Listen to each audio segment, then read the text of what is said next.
केदारनाथ धाम के कपाट सुबह 8 बजे शुभ मुहूर्त में खुलेंगे। केदारनाथ धाम के कपाट उत्तराखंड सीएम पुष्कर सिंह धामी इस दौरान वहां पर मौजूद रहेंगे। 51 क्विंटल फूलों से धाम को सजाया गया है। तो आपको ये बताते चले, थोड़ी ही देर में केदारनाथ धाम के जो कपाट हैं वो खुल जाएंगे और इस दौरान वहां पर उत्तराखंड के सीएम पुष्कर सिंह धामी वहां पर मौजूद रहने वाले हैं। तो देखिए, आज यानी कि 22 अप्रैल को ही सुबह 8 बजे से ये निर्धारित समय था। 8 बजे का शुभ मुहूर्त है और इस शुभ मुहूर्त में वैदिक मंत्रोच्चार और विधि विधान के साथ में श्रद्धालुओं के दर्शनार्थ के लिए खोल दिए जाएंगे पट और इसके साथ ही विश्व प्रसिद्ध श्री केदारनाथ यात्रा 2026 का विधिवत शुभारंभ हो जाएगा। और कपाट खुलने के इस पावन अवसर पर उत्तराखंड के सीएम पुष्कर सिंह धामी वहां पर मौजूद रहने वाले हैं। करीब 51 क्विंटल फूलों से धाम को सजाया गया है और आपको बताते चले, यहाँ पर हजारों करोड़ों की संख्या में जो श्रद्धालु हैं वो पहुंचते हैं। यानी कि अब से लेकर के 6 महीने तक केदारनाथ धाम के कपाट आम श्रद्धालुओं के लिए खुले रहेंगे।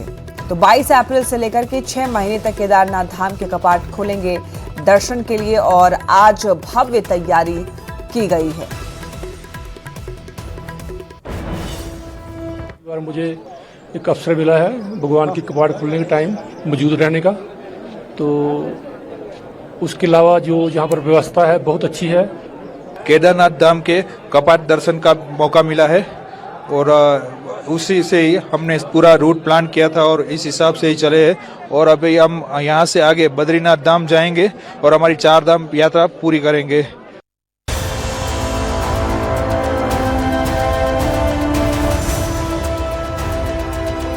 उत्तराखंड के प्रसिद्ध केदारनाथ धाम के कपाट बुधवार सुबह 8 बजे विधि विधान और मंत्रोच्चार के बीच श्रद्धालुओं के लिए खोल दिए जाएंगे।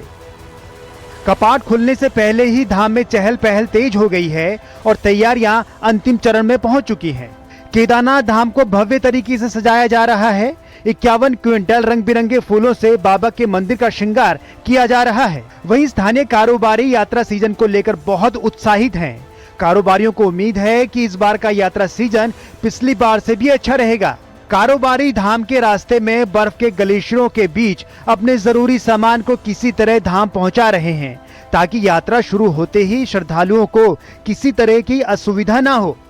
कठिन परिस्थितियों के बावजूद उनकी तैयारियां जोरों पर हैं। मंदिर के कपाट खुलने के साथ ही अगले 6 महीनों तक ये धाम श्रद्धालुओं के लिए खुला रहेगा।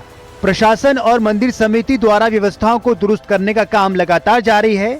हालांकि इस साल देर तक हुई बर्फबारी के चलते अभी कई जगहों पर बर्फ हटाने का काम भी चल रहा है। यात्रा मार्ग को सुगम बनाने के लिए मशीनों और मजदूरों की मदद ली जा रही है ताकि श्रद्धालु सुरक्षित रूप से बाबा केदार के दर्शन कर सकें। इसके साथ ही प्रशासन ने स्वास्थ्य सेवाओं और सुरक्षा व्यवस्थाओं को लेकर भी खास इंतजाम किए हैं। आपदा प्रबंधन टीमें और पुलिस बल तैनात किए जा चुके हैं, जबकि चिकित्सा शिविर भी स्थापित किए जा चुके हैं। यात्रा मार्ग पर पड़ने वाले पड़ाव में साफ सफाई, पेयजल और ठहरने की सुविधाओं को बेहतर बनाया जा रहा है। 4 धाम यात्रा के अंतर्गत रविवार को यमुनोत्री और गंगोत्री धाम के कपाट खुल चुके हैं। बुधवार को केदारनाथ धाम के कपाट खुलने के बाद गुरुवार को बद्रीनाथ धाम के कपाट खोल दिए जाएंगे। अकेले केदारनाथ धाम के लिए इस साल करीब 7 लाख ऑनलाइन रजिस्ट्रेशन हो चुके हैं, जबकि सभी चारों धामों के लिए संख्या करीब 19 लाख तक पहुंच चुकी है। केदारनाथ धाम के कपाट खुलने के मौके पर हजारों श्रद्धालुओं के साथ ही सीएम पुष्कर सिंह धामी, बद्री केदार मंदिर समिति के अध्यक्ष हेमंत द्विवेदी समेत कई गणमान्य उपस्थित रहेंगे। ऐसे टैक्सी हायर किया, यहाँ पे आ गए। अभी आते समय हमने देखा, क्योंकि ऑनलाइन तो हम लोग देखते ही आ रहे थे, ऑनलाइन स्लॉट नहीं था। जहाँ जहाँ हेलीपैड है, जैसे सिरसी का है, फाटा का है, वहाँ पे देखा तो उन्होंने बोला कि आपको ऑनलाइन ही लेना है। तो बुकिंग तो 4 जून तक। तो कई लोग यहाँ से पुणे, दिल्ली, तमाम जगहों से यहाँ पे श्रद्धालु हैं। उनकी भीड़ यहाँ पे लगनी शुरू हो चुकी है और कहीं न कहीं जो इंतजार था 6 माह का बाबा केदार के कपाट खुलने का, वो कल इंतजार खत्म हो जाएगा और बाबा का केदार के कपाट कल खुल जाएंगे, जिसके बाद वहाँ पर श्रद्धालुओं का जो भीड़ है वो उमड़नी शुरू हो जाएगी। सोनप्रयाग से न्यूज़ 18 के लिए मैं संदीप।